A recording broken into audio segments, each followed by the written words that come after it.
Ποιο? Στο φαρμακείο που πήγε η γυναίκα. Α. Όχι. Πήγα σκαρί σε ένα φαρμακείο. Μπαίνω απέναντι στη Βιασμέντζα, λέει το φαρμακοποιό, σας παρακαλώ πολύ τώρα να με δώσετε ένα κουτί κινίνο.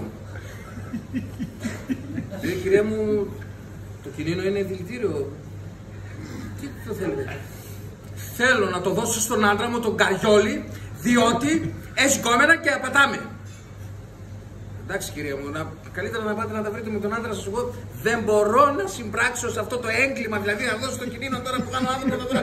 Δεν γίνεται αυτό το πράγμα, δεν γίνεται. Δεν γίνεται. Βγάλει ένα φωτογραφία. Ο άντρας σας με την Καρίνα, τώρα με την Καρίνα. Δίκαια το και ορίστε.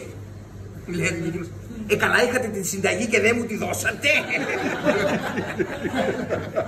Τώρα, αυτό όλο είναι στημένο από αυτόν. Το άκουσε, του το είπα.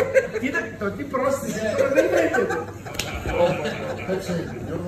Διασκευή επίκαινα.